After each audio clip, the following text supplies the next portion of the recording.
Hello, everyone. You are watching the Asian American Herald, a new media network.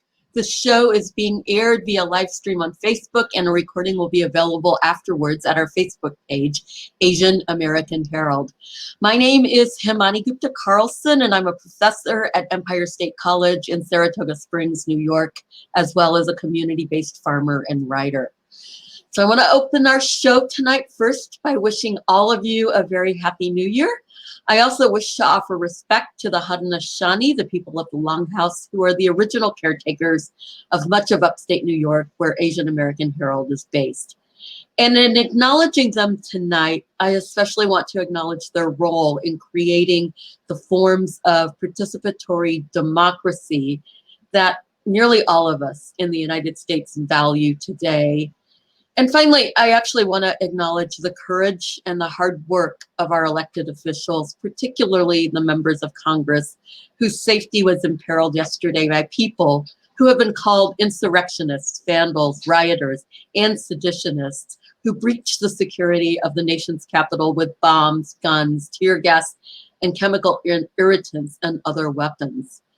The members of Congress, fortunately, were evacuated in the afternoon, but then after the Capitol building was secured, they returned to their posts and they worked until 3 a.m. Eastern time to certify the electoral results of the nation's presidential election.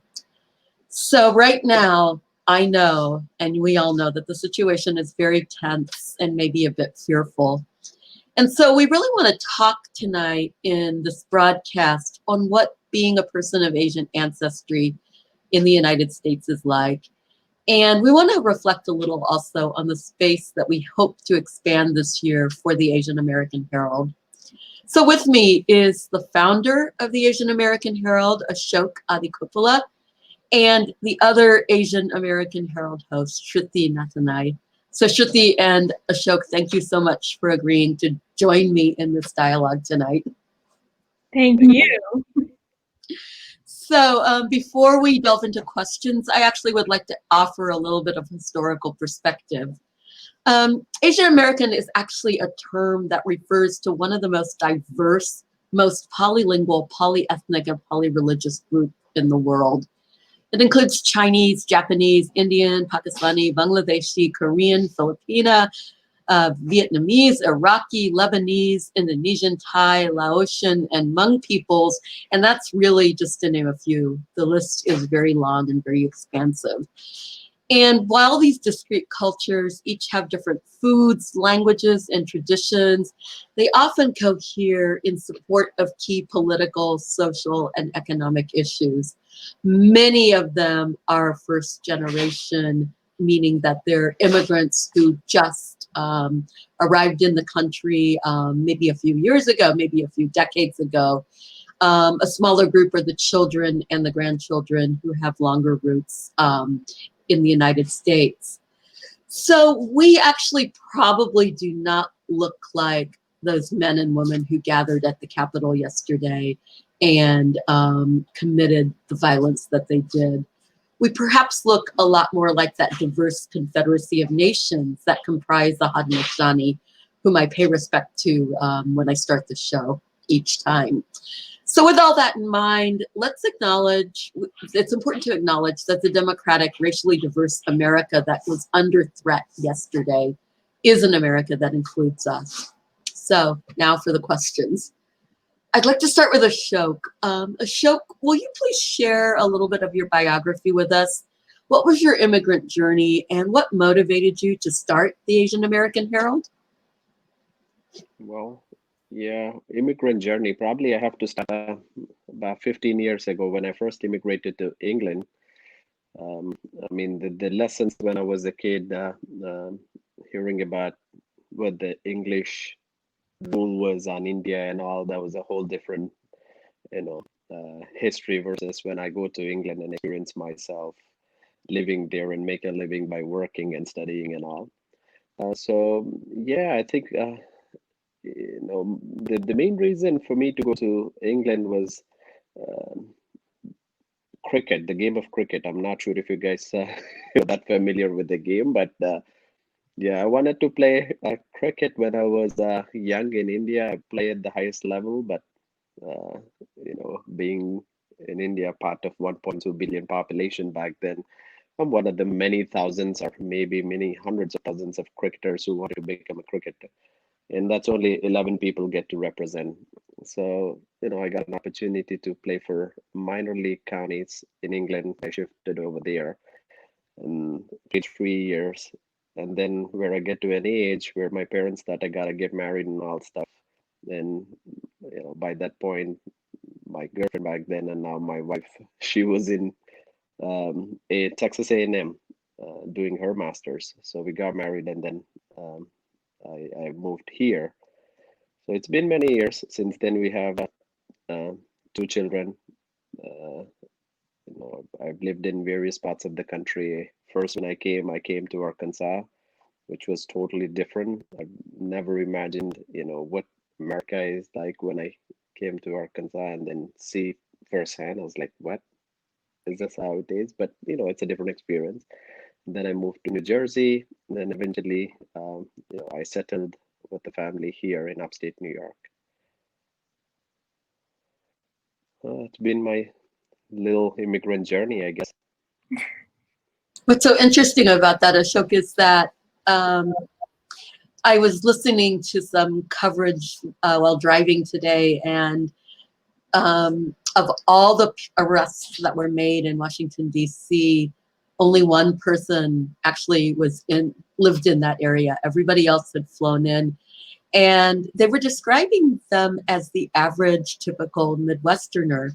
But, that average typical Midwesterner is not necessarily that body that was, was a rioter, part of a mob, a seditionist at the Capitol. It was also, people like you who were immigrants, and also people like my parents who settled in Indiana in the Midwest almost 60 years ago.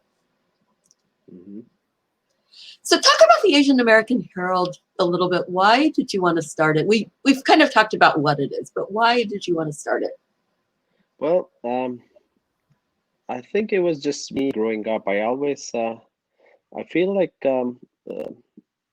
I've seen when back in late 80s or early 90s, there used to be only one news channel while growing up. It's called Doordarshan back in India. So you just wait for 7 p.m. and you get to hear that news for half an hour in a day, and that's it. That's the news for the day. So that's all we had. And then you grew up, and then all these cable TV starting to come up like late 90s and 2000s. And then you hear constant news every day, every minute, and everything is breaking news. And eventually, kind of lost yourself like what's really breaking news and what's even genuine news.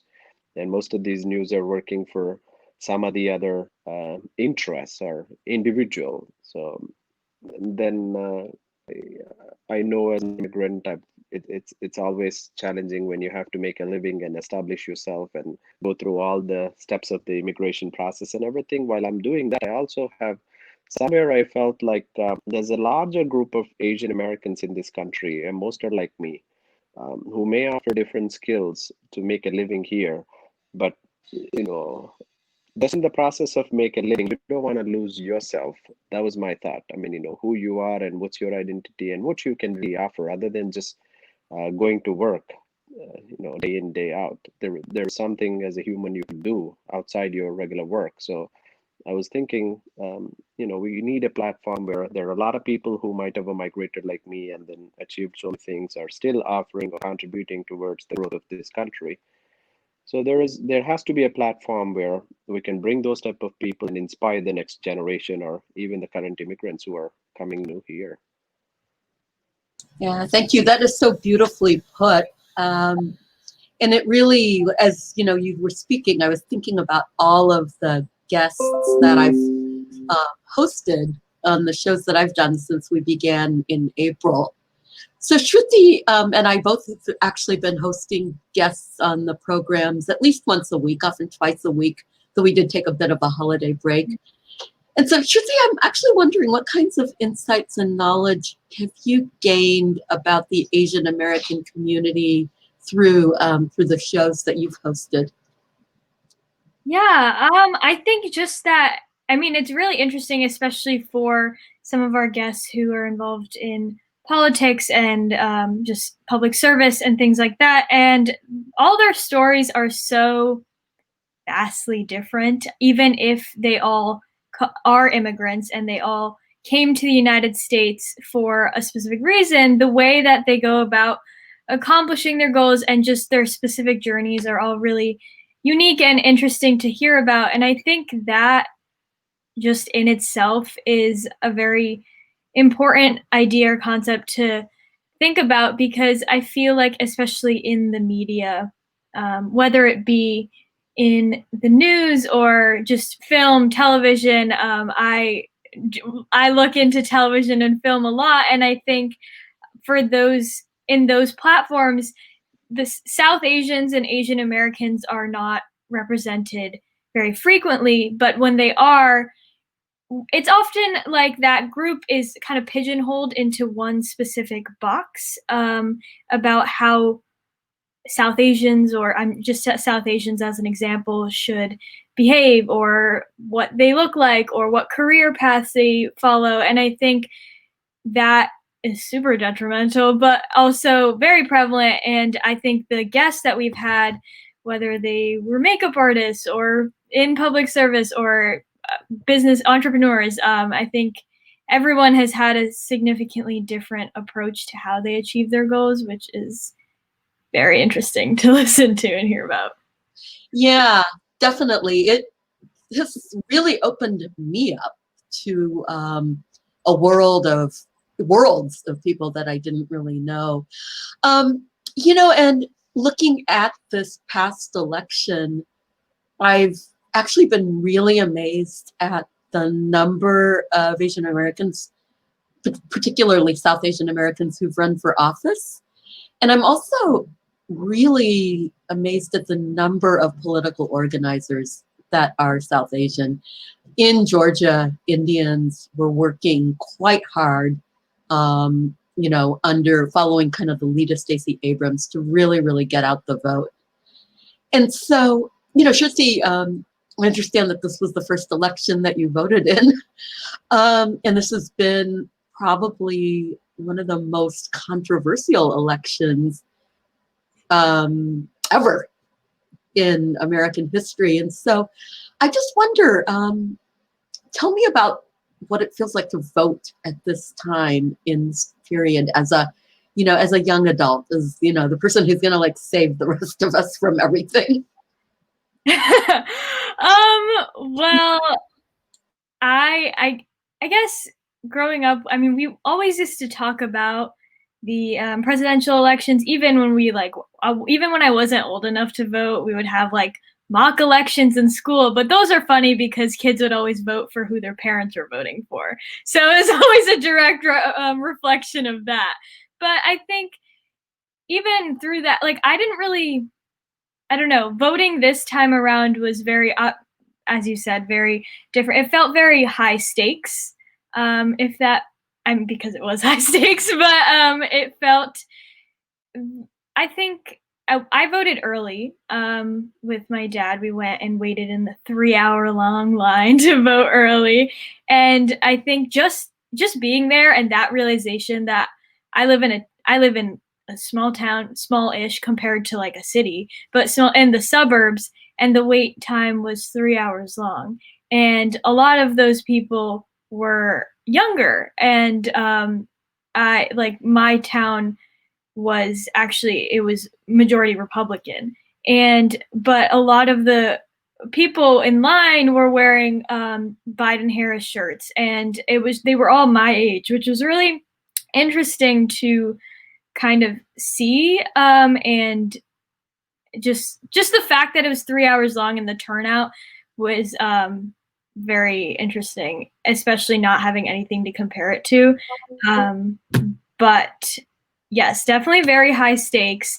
Definitely a lot of more research going in, if that makes sense. A lot of kids my age, because we sure, we talk about government, but really I didn't really know that much about not even just the presidential candidates, but everyone underneath on the ticket as well. So I saw a lot of posts on social media, especially very heavy coverage on social media, which again, I don't know if it's because I was only paying attention to it this time around because I was old enough to vote, or it just increased a lot this time around. But I honestly, I think it's maybe a combination of both. But yes, I don't know if that answered your question. Yeah, you know, it kind of gets at it because it, as you were talking, I was thinking about all the elections I've voted in, and you know, I wanted to vote in 1980, but I was a few days short of my 18th birthday, so I kind of voted in a mock election like you described, and I voted for the person that my parents voted for. But I remember in 1984, when I voted, I really thought my vote was going to count. And on election night that year, they called the election before the results on the West Coast came in. And it was like so upsetting to people that like television coverage was showing people in California who were waiting in line just giving up and going home. And so after that, the media actually did establish a protocol that they weren't going to call the election until the voting places in every state had closed. And so now, you know, if it's clear that the candidate's going to win, they call it at 8:01 Eastern time, because that's pretty much when all the polling places have closed. But so the news coverage afterwards, Shruthi, what did you make of that? I mean, there were so many. First, it was a very long time before we actually did know the outcome. It was, you know, several days. And there were also just continued lawsuits and claims that the ballots were incorrect or they were flawed and illegitimate. And I don't know, what was your faith in America and in democracy like in those, as you were thinking about all that? Yeah, so I had a grad school application due like the day in that time frame. So it was a disaster because I could not focus on that, and the news was running like 24/7. And I think, as you said, there's a lot of conflicting information, kind of, and a lot of different viewpoints. I was curious, so I would watch Fox News and then CNN and all of them, and I was just trying to like get, because I obviously had kind of paid attention to other presidential elections, but I never sat even in the last election when Hillary Clinton and President Trump ran. I don't think I paid attention to the news coverage after after it was declared that President Trump won. So I think that coverage and the fact that the day after, when people were saying that some of the votes had been lost or whatever, I guess I don't know if I outright believed it, but after it, because people are still saying that. So, and I think when there was proof that the votes were recounted and all of that, and people were still saying that, I think I wasn't so much I was more so curious why people were thinking that. And I guess I don't have that much prior experience in other elections to compare it to and compare the feelings that one would feel in a different election. But I would say that I was mostly confused. Just and I think that's a pretty common sentiment amongst other people my age, especially. I mean, we've studied other elections, like in the past, other United States presidents, and there seems to be an order of things. Either one person cedes or gives a speech or something of that sort. And I think this one just did not follow any of those kind of, I don't like it kind of follow the protocol, the script. No, none of this. It didn't follow the script, and I think we were all looking. The only thing I had to compare this to was that script. So when it didn't follow that script, every single day there's something in the news. I'm like, oh, I didn't expect that, but it happened. And I think that was kind of the deal even after the election. I just didn't know what to expect anymore. So when there were so many opposing viewpoints from pretty significant media outlets, I just didn't know what to believe. Yeah. It was interesting to me because I guess I have to now reveal my political affiliation in order to tell the story. But, I was shattered when Hillary Clinton lost. And I was remembering as the non-script story of this year's election was unfolding, I was remembering how much I wanted the electors in the Electoral College to change their vote or not to vote for Trump. And some actually did vote, not so much for Hillary Clinton, but for some of the other third-party candidates who were running. And the other thing I was also remembering was how Clinton had gained, she was ahead by 2 million or 3 million votes, popular votes. And it's believed that a vast majority of those votes were immigrant votes. Mm-hmm. And those are the votes that the current president has been calling illegitimate. And so I wonder, given that, our community, our parents often, or maybe our grandparents are immigrants, how does that make you feel about your place in America? Confusing question, maybe. So can you rephrase that? Yeah. Immigrant votes have been claimed to be illegitimate because there's this suspicion that if you're an immigrant, you don't have proper papers. Mm-hmm. And granted, some immigrants don't have proper papers, documentation for them to be here, but most do. And Asian Americans and South Asian Americans were really, really, really working behind the scenes during this election. They were really motivating people to get out the vote, and it was very energizing. But then all these claims of illegitimacy start to raise other questions. So, where do we fit as Asian Americans or as children of immigrants? Does that make sense now? Yes, yeah. I think that's a very good question because I feel like, especially in my case, I was born in Albany. I was born here. I was raised here.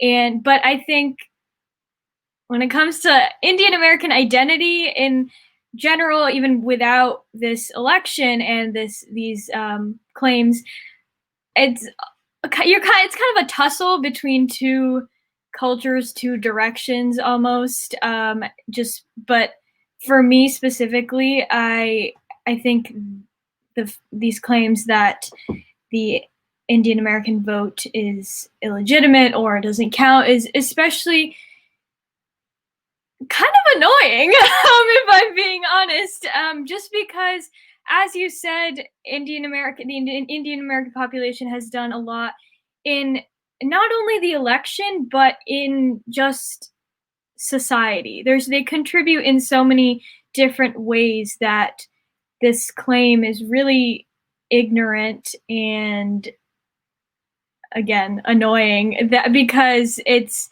just negates all of their efforts in whatever they're doing. And even the coronavirus vaccine, so many different elements of work where Asian Americans and Indian Americans, Asian Americans are involved. And it's really just, dismissing their efforts. And when it comes to the vote, I do think it's just dismissing not just their efforts, but their presence in the United States. And I don't think just everyone in the United States is an immigrant in some sort of way. So maybe not people with indigenous roots, but yes. But everyone's like a lot of, even outside of the Indian American population, everyone's journey to the other people. There's other communities whose journey to the United States also stems from different places. So I don't think the dismissing of the Indian American vote is appropriate or valid or respectful. Yeah. So looking at, continuing the story of the kind of the election and the aftermath, there was a lot of focus on Georgia. I mean, that small state probably had more attention on it than, maybe not ever. Georgia's had lots of important historic things happening. But, we get this outcome where the first African American in Georgia is elected to the Senate, and two seats that had been predominantly Republican for the last kind of few rounds of elections suddenly went to Democrats, but they went to Democrats by the smallest of votes. And then we had kind of the eruption that we had yesterday. And so I don't know, how did you react to all that? I think it was definitely a victory in Georgia. That was very inspiring, great news in the morning. And I think after what happened at the Capitol takes away from that victory. I think that's still on its own an incredible achievement. Are you asking me like how I felt about what happened at the Capitol? Yeah, were you watching, or watching, or did you tune it out? And yeah, I definitely was watching on the news. Also, I think I saw it on Twitter first. Just commentary on it, tweets from officials, elected officials, things like that. And what struck me most was the video coverage, I think, and just the photos taken at the site where, there were rioters inside, and there was one video in particular where a rioter, she was being helped down the stairs of the Capitol by a police officer. He was holding her hand and she was being helped down the stairs.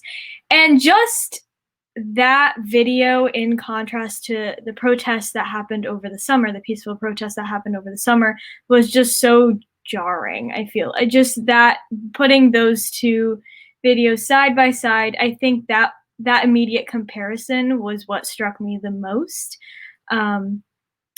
That no matter what destruction or what happened at the Capitol, this woman who she went into the Capitol, she came out and was being helped down by a police officer. And I think just that image, that was the one video that struck me the most. I don't think it was on the news. It was on Twitter, but yes. Yeah, the video that really struck me,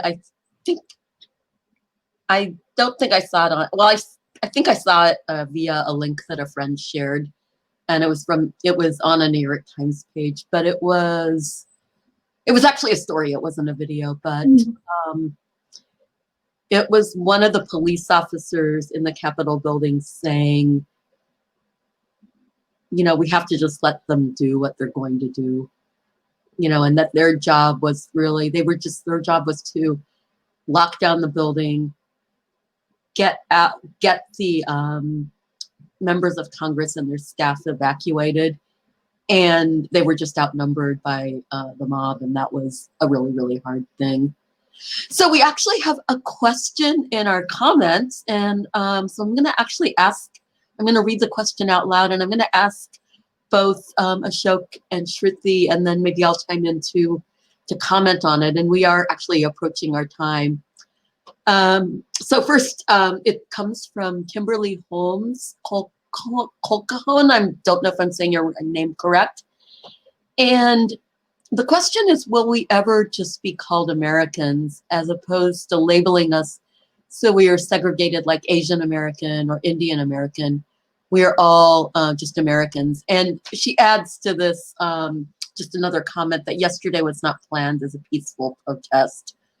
So, I guess for me, labeling, I'll say some things about labeling in a few minutes, but Ashok, I want to just throw that to you first.